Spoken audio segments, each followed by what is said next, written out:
Hello guys, म चाहिँ आज म्याङ्गोको आइसक्रिम बनाउन लागेको घरमै बनाएको आइसक्रिम हेल्दी पनि हुन्छ अनि मिठो पनि हुन्छ। त्यही भएर फर्स्टमा चाहिँ हामीले आफ्नो स्वादअनुसारले सुगर चिनी हाल्ने, आफूलाई कतिको गुलियो मनपर्छ त्यही अनुसारले। त्यसपछि फ्रेस क्रिम युज गर्छु म। मसँग पहिला फ्रेस क्रिम थियो, तर त्यो चाहिँ डेट एक्सपायर भइसकेछ कि, त्यही भएर फेरि नयाँ लिन पठाएँ बाबुलाई। अनि फ्रेस क्रिम हाल्यो भने चाहिँ एकदमै सफ्ट अनि त्यसपछि एकदमै क्रिमी बन्छ आइसक्रिम। त्यही भएर त्यसपछि मैले थोरै दुध हालेँ र त्यो मिक्सचरलाई ब्लेन्ड गरिदिने, अब सबैलाई मिक्सरमा हालेर ब्लेन्ड गरिदिने।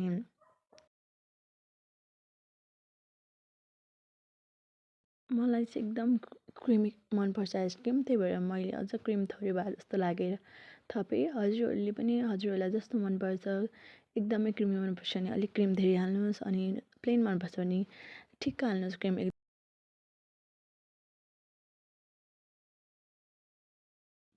अब चाहिँ म एउटा बोल लिन्छु र त्यसमा हामीले जुन त्यो ब्लेन्ड गरेको मिक्सर छ त्यसलाई निकालेर राख्छु थोरै, किनकि त्यो म पछि युज गर्छु त्यो चाहिँ। अब जुन हामीले ब्लेन्ड गरेको मिक्सरहरू छ त्यो आधी निकालेर आधी त मिक्सरमै थियो, अनि त्यही मिक्सरमा मैले मिल्क खनाएँ। त्यसपछि अब मिल्क खनाएपछि अब फ्रेस म्याङ्गो हाल्छौँ हामी। मैले चाहिँ 3.5 म्याङ्गो काटेर त्यसको पल्प निकालेको छु, अब त्यही हाल्दैछु। यो म्याङ्गो म सब हाल्दिनँ, थोरै चाहिँ म पछिको लागि राख्छु, पछि म डेकोरेसनको लागि युज गर्छु म्याङ्गोको पल्प।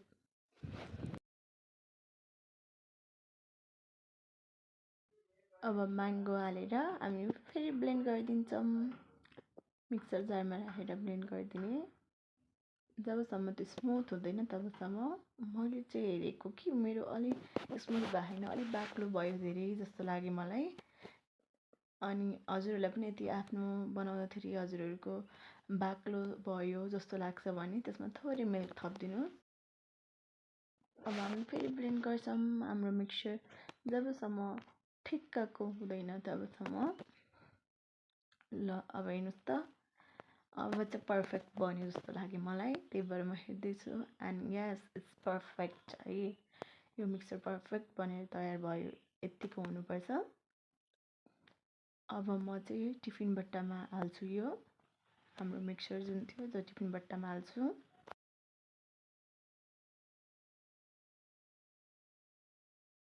अब जुन हामीले त्यो अघि फर्स्टमा त्यो मिक्सचरहरू थोरै छुट्याएर राखेको थियौँ, म त्यसलाई म्याङ्गोको मिक्सचरको माथिबाट हालिदिँदैछु टपमा, ताकि हाम्रो टपमा पनि क्रिमी होस् भनेर। टपमा हाल्दा चाहिँ अझ धेरै क्रिमी हुन्छ र त्यही भएर। अनि मैले अब सानो गरेर काटेर राखेको म्याङ्गोको चङ्क्सहरू पनि हाल्दै। यो चाहिँ डेकोरेसनको लागि हो है, मलाई चाहिँ डेकोरेसन गर्न मनपर्छ, त्यही भएर। यदि हजुरहरूलाई त्यस्तो गर्न झ्याउ लाग्छ, यदि अल्छी लाग्छ भने चाहिँ हजुरहरूले यो डेकोरेसन गरेर राख्नु पर्दैन, यत्तिकै लगाएर फ्रिजरमा राखिदिन सक्नुहुन्छ। अनि अब अर्को इम्पोर्टेन्ट कुरा भनेको चाहिँ हजुरहरूले हनी पनि हाल्न सक्नुहुन्छ, तर म हाल्दिनँ किनकि मैले पहिले धेरै चिनी हालिसकेको छु, आफूमा पनि यसरी आफै गुलियो हुन्छ, त्यही भएर। अब म बिर्को लाउँछु टिफिन बट्टाको मजाले, अनि लगेर अब हामी फ्रिजरमा राख्छौँ हाम्रो। मैले चाहिँ यो मिक्सर 7 घन्टाको लागि फ्रिजमा राखेँ, अब निकाल्दैछु। हेरौँ है त कस्तो बनेको रहेछ।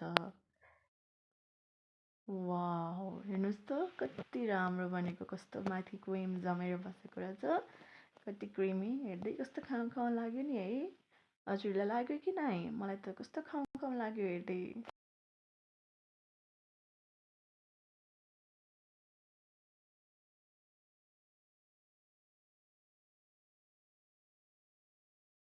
अब मैले 2टा कचुवामा निकाल्छु, अनि अब मैले थोरै पिस्तालाई चप्ड गरेर राखेको छु, त्यो माथिबाट हालिदिन्छु डेकोरेसनको लागि। हेर्नु त कस्तो राम्रो देखियो नि है, चप गरेको पिस्ता हालिदिइसकेपछि। अब यहाँबाट माथि म अझ थोरै क्रिम पनि हालिदिन्छु। क्रिम हालेपछि झन् माथि क्रिमी हुन्छ। अनि मलाई चाहिँ क्रिम भनेपछि एकदमै मनपर्छ है, त्यही भएर म फ्रेस क्रिम माथिबाट हालिदिन्छु थोरै। अब म क्रिम हालेर बाबुलाई खाना दिन्छु। बाबुलाई चाहिँ एकदमै मिठो लाग्यो अरे। उहाँले चाहिँ हेर्दा जस्तो मिठो खाम खाम जस्तो चाहिँ त्यस्तै मिठो छ भने भन्नुभयो। हस् त ल आजलाई यति। Thank you for watching.